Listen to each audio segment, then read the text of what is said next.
자, 아무튼 조선일보 이제야 자기 자리 이제 돌아오기 시작하는 거예요. 윤석열은 이제 이걸 보면 주요 정치인 중엔 박 대통령을 제외하고, 박 대통령은 이제 뭐 제가 또 이제 설명하면 한참 길어요. 일단 박 대통령 제외. 오직 윤석열이 이 중국 문제, 한미동맹을 제대로 짚었어요. 윤석열이 오너십이 있다고. 9월 25일 날 윤 페북에 보면 이런 말이 있습니다. 중국에 약속한 사드 추가 배치 없다, MD 참여 없다, 한미일 군사공조 없다라는 삼불 정책은 대한민국의 정책이 아니라 문재인의 입장 표명에 불과하다. 굉장히 센 반중 메시지예요. 9월 25일 날. 자, 그러면 이건 윤석열의 오너십이 있는 이슈예요. 최근 들어서 이거 윤석열밖에 없었어. 그럼 김대중 아까 그 칼럼, 거기에 윤석열이 이미 7월 14일에 이런 거를 얘기를 한 바가 있었고, 윤석열이 9월 달에도 이런 얘기를 반복적으로 한 바가 있다. 그 윤석열이 규정한 대선의 그 본질이 맞다. 이번 대선은 중국 속국으로 사냐, 동맹으로 가냐, 미국 한미동맹으로 가냐, 이것을 결판짓는 대선이다. 라고 윤석열한테 크레딧을 줘야 될 거 아니에요? 안 줘. 전 그래서 이 김대중의 칼럼을 저는 김대중 표절 사건이라고 부릅니다. 글쟁이로서, 말하는 사람으로서 백모가 저런 거 당하면 백모는 허허 웃고 마는데, 지금 현재의 정치 스타 혹은 정치인으로서 저런 걸 당하면은 좀 기분이 무지하게 나쁠 것 같아요. 저는 이 김대중 원로 기자님께 권합니다. 그 굉장히 고매하신 칼럼을 쓰시는 건 좋은데, 그 칼럼에 다른 사람에 대한 인정, 다른 사람에 대한 크레딧, 이거 꼭 빠뜨리지 말고 넣으십시오. 안 그러면 사실상의 표절범입니다.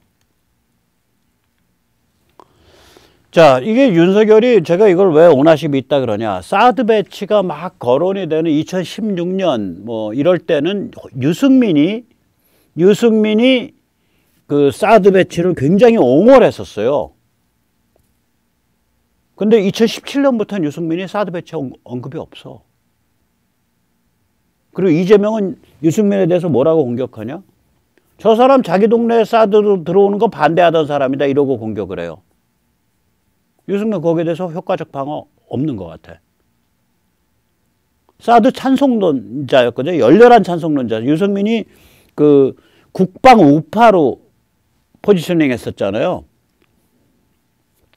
자, 그러면 이준석의 반중 발언은 어떠냐? 이준석이 홍콩 민주화 지지한다고 발언했죠?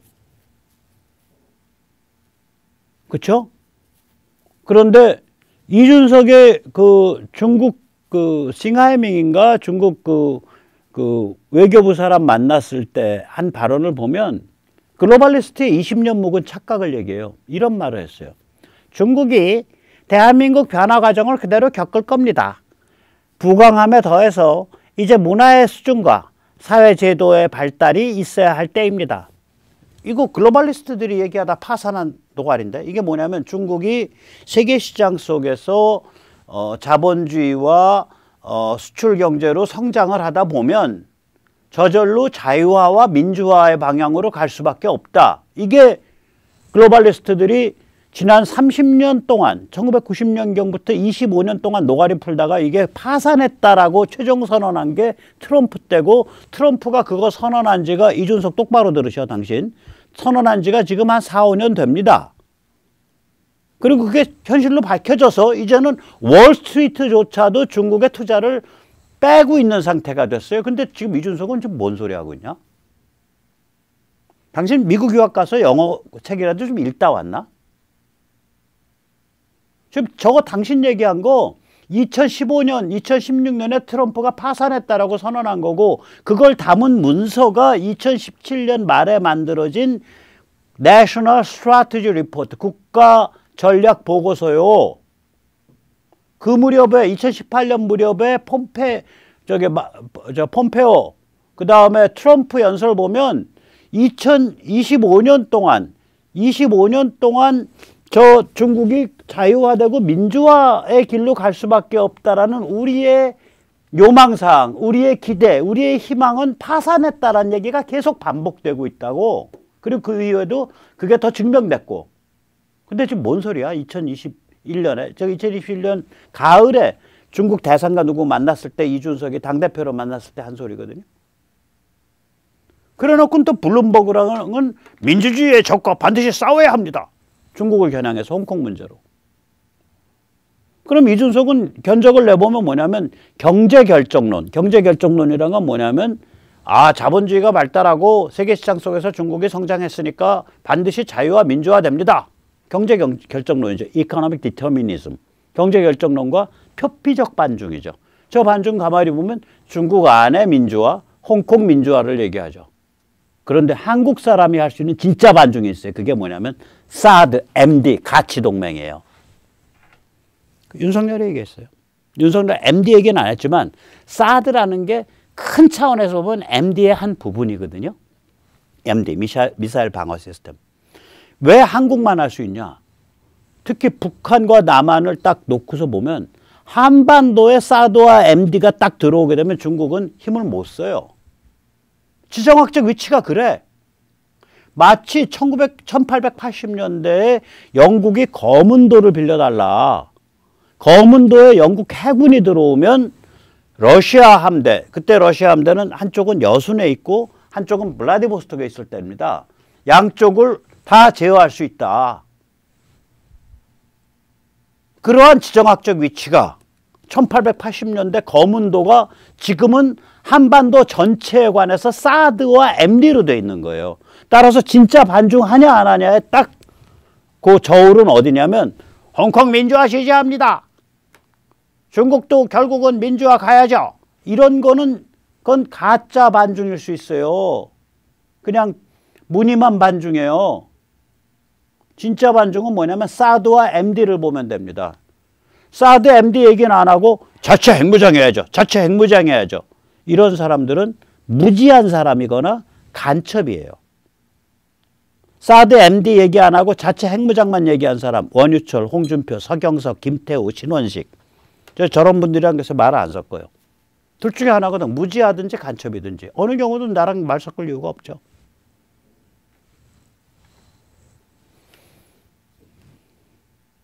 저희의 방어 전략은 사드 MD로 왕창 깔아버리는 거예요. 그래서 완전히 우리는 미국 주도의 중국 포위 사드 MD의 최전선이야. 너희가 우리 깨면 너희는 미국 본토 공격하는 거랑 똑같아. 한번 깨봐 임마. 깨봐. 그렇게 딱 우통 딱 벗고 딱 배 까고서 나가는 거예요 이게. 그래야 중국을 견제합니다. 이준석은 저런 발언, 저런 반중 코스프레예요 저건.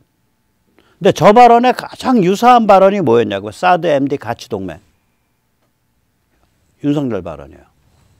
그래서 제가 윤석열을 저 점에 있어서는 상당히 높게 정말 높게 평가합니다. 왜 그러냐면 우리나라에서 대통령 하겠다고 하면요. 먼저 북한 쪽에 야, 나 너희 적 아니야. 중국 쪽에 나 너희 적 아니야. 이 시그널 보내고 싶은 그 욕망이 굉장히 커요. 워낙 막강한 영향력을 갖고 있기 때문에 나 너희 적이야. 나 너희 적이야 했다가는 표가 두두두두두 깎일 수 있다라는 그 위험성을 벌벌벌벌 떨어요. 표 계산하는 사람들은. 윤석열은 저걸 그냥 가지고 일을 쳐버렸다고요. 보세요. 트럼프 당선 직후에 여야 국회의원이 방미단을 꾸렸습니다. 2016년 11월 16일 날 출발했습니다. 국민의당에서 2명 갔어요. 국민의당이 안철수 당이 오히려 2명이에요. 저게 조배숙하고 정동영이었을까? 국민의당이 안철수 당이었나? 모르겠다. 조배숙, 정동영이에요. 그리고 더불어민주당이 김부겸 하나. 그 다음에 국힘은 그때 인원수 많을 때인데 2명밖에 안 가. 나경원, 정병국.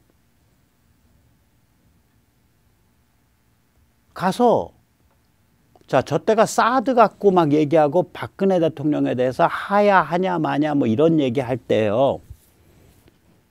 그러면 나경원이나 정병국이 다른 의원들하고 예를 들어서 정동영은 박 대통령 하야를 얘기하고 사드 배치 반대하고 있는데 저희는 사드 배치 찬성했고 박 대통령 하야는 내정이니까 내정을 안정화시켜야 되니까 미국은 잠시 관심 끄라고 그렇게 얘기하고 왔습니다. 이렇게 각세운 발언이 하나도 없어요.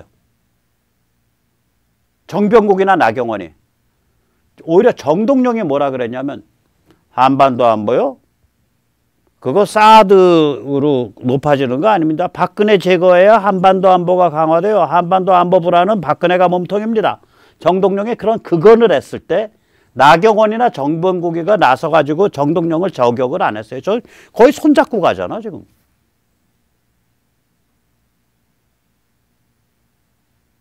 왜 그런 얘기를 안 하냐. 나경원이나 정병국이 그런 얘기를 하는 순간 적이 되는 거예요. 그때 이제 중국도 박근혜 대통령 엄청 공격할 때고 북한도 박근혜 대통령 공격할 때고 탄핵 얘기할 때고 이럴 때예요. 박 대통령을 옹호하는 발언하면 중국 북한과 적이 되고요. 사드를 발언하면 중국 북한과 적이 돼요. 표에 도움이 안 돼. 그렇게 얘기 안 하는 거야. 얘기 안 하는 거야. 그러면 정동영만 떠드는 거지. 김부겸은 뭐라고 떠들었는지 모르겠어요. 보도 내용에 보면 안 나와서. 조배숙은 뭐라고 떠드는지 모르겠어요. 뭐하러 들러리에서 저길 가냐고 그러면. 내가 저 사진 보고서 나경원 씨에 대한 기대를 일말의 기대를 다 접었습니다. 그때. 아예 손잡고 가지 그래.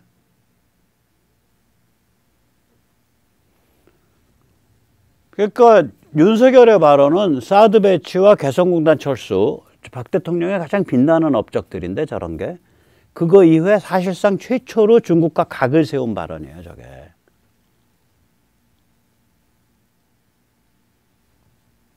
그래서 높게 평가를 해줘야 돼요. 근데 아까 보셨잖아요. 김대중 칼럼. 윤석열에 대해서 윤자도 얘기 안 해. 그래놓고 대선만 중요하대. 왜 이렇게 심사가 베베 꼬였어요? 남이 입 바른 소리 하면 인정을 해줘야지. 자, 그래서 이제 한미동맹이 국가의 기본이고 사드는 주권사항이다. 이게 이제 윤석열의 얘기인데 아까도 말씀드렸지만 그 주요 정치인 중엔 박 대통령 제외하고 윤석열한테 오너십이 있는 이슈고요. 윤석열의 9월 25일 날 페북엔 중국의 문재인이 약속한 산불 정책은 이건 문재인의 입장 표명에 불과하지 이게 뭐 계속 이어져야 되는 대한민국 정책이 아니다라고 얘기를 했고요. 김대중 칼럼에는 윤석열 언급도 없고 오너십 인정도 없죠. 뭐 그 표절 비슷한 거죠. 사드 찬성론자 유승민조차 2017년 이후 사드 이런 얘기는 안 하고 있습니다. 그러니까 중국과 각 세우기 싫었던 거지. 성주에 사드는 들어왔는데 그 극악스럽게 그 시위에는 이거 국가적 망신이다.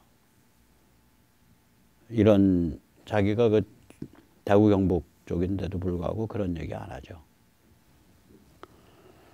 자, 그래서 저는 국힘 경선 및 그 이후 관전 포인트, 뭐 저를 보고 윤석열 지지한다고 많이들 이제 댓글에서 많이 하시는데 제가 본 그 관전 포인트가 있었어요. 그걸 설명을 해드릴게요. 저는 누가 사드나 MD를 주권 사안으로 규정하는가 이 문제를 들여다보고 있었어요. 윤석열이 그 발표했을 때 상당히 놀랐습니다. 9월 14일 날, 7월 14일 날 발표해. 그 중앙일보 인터뷰에서 했을 때. 또 한미동맹, 가치동맹 이런 얘기에서 제가 상당히 점수를 줬어요. 그때. 그리고 이제 이건데 저는 대한민국 곳곳에 베이징과 평양에 그 검은 손이 들어와서 장악을 하고 있다고 생각을 해요. 베이징과 평양의 공작에 누가 당하지 않았을 확률이 누가 높은가? 그건 거꾸로 말하면 베이징과 평양의 공작에 당했더라면 도저히 할 수 없는 일을 한 자가 누구인가요? 저기서 윤석열을 제가 잡은 거예요. 왜냐? 조국은 저는 조국 본인이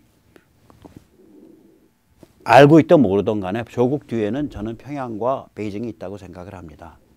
조국이 황태자라고 생각을 해요. 지금 만약에 이 대선 국면에 조국 살아있어 보세요. 인물 좋죠. 말세 이런 데게 하죠. 스펙 좋죠. 서울대 교수죠. 게임이 안 돼요. 대선이. 굉장히 위험한 상황이었어요. 조국이 지금 정치적으로 살아 있었으면. 윤석열이 제가 그랬잖아요. 윤석열은 황태자 시해범이다. 베이징과 평양의 관점에서 보면 황태자를 죽인 인간이다. 이거예요. 정치적으로 죽인 인간. 그래서 600일을 당한 거거든, 윤석열이. 그래서 저는 윤석열은 베이징과 평양의 공작에 당하지 않았을 확률이 가장 높은 정치인이라고 봤어요. 저보다 훨씬 높아요. 저는 이렇게 입만 뻥끗하면 반복 발언, 입만 뻥끗하면 반중 발언했지만 저 같은 사람이 뒤로 포섭당해 있을 수 있어요. 제가 중국에 포섭당해 있을 가능성보다 윤석열이 중국 베이징에 포섭당해 있을 가능성이 낮다고 봤어요. 저는 그 조국 하는 과정에서. 그 다음에 뭐 핵무장 같은 얘기 안 하니까 저 사람은 그 컨셉이 있다. 저 그렇게 봤던 거예요. 저 그래서 그날 그 경선 때 윤석열이 이겼을 때 제가 다행이다라는 걸 많이 드러내서 저의 그 오랜 그 너무 갑작스럽게 그걸 드러내니까 저의 오랜 그 시청자님들께서 좀 백모가 왜 저래? 그래서 무지하게 쇼크를 받았고 압니다. 제 친구들도 야 백모 너 왜 그러는 거야? 너 뭐 거기 가서 줄 서 군번도 아닌데 너 갑자기 왜 그래? 저한테 그런 말을 해주시는 제 친구들도 주변에 몇 분 계셨어요. 그 이유는 아까 저런 문제 때문에 그렇습니다. 7월 달에 윤석열 발언, 그 다음에 윤석열의 조국 제거 과정과 그 이후 600일 이런 걸 보면서 최소한 공안에 관해서, 최소한 한미동맹에 관해서, 최소한 외교 안보에 관해서 믿을 수 있다. 포섭 안 당했다. 손길이 안 미치는 사람이다. 베이징과 평양의 손길이. 제가 그거를 높게 평가를 해준 거예요. 워낙 많이 포섭돼 있습니다. 지금 제가 보면 굉장히 많이 포섭돼 있어요. 이 포섭이 무지하게 깊게 들어와 있을 거라고 저는 짐작하고 있어요. 사실은. 예, 오늘 그리고 이제 마지막 드리고 싶은 말씀. 그러나 뭐 그건 윤석열의 게임이고 우리는 우리 게임 해야 됩니다. 우리 게임은 뭐냐? 윤석열은 이제 이렇게 해서 이제 대선 당선되고 당선인 되고 대통령 되면 정당의 힘 못 써요, 우리나라. 그리고 사실 제대로 이제 국힘이랑 작업을 해서 이끌어갈 수 있을지 그것도 퀘스천 마크예요. 일단 여소야되고 윤석열이 당선되는 경우에 그 다음에 그 여소 자체도 요번에 1월 5일에서 11월 5일에서 1월 6일까지 그 상황에서 보여졌잖아요. 조선중앙이 바깥에서 막 들쑤시고 깡통 정치 스타 띄워갖고 막 씹고 뭉짝뭉짝 하면서 사람 골로 보내는 거. 이게 우리나라의 이른바 보수하는 짓거리예요, 이게. 조선중앙 계속 시그널 보내는 거죠. 너 와서 우리 앞에 안 꿇어? 네가 대통령이야? 너는 5년짜리야, 임마. 우리가 실세야. 우리 앞에서 꿇어. 우리 주문 다 받아. 그거 타협 못 해내고 잘못 다뤄내면 이제 박 대통령 같이 본격적으로 틀짜서 사냥하는 거죠. 전 사냥이라고 불러요. Hunting a president. 대통령 사냥하기.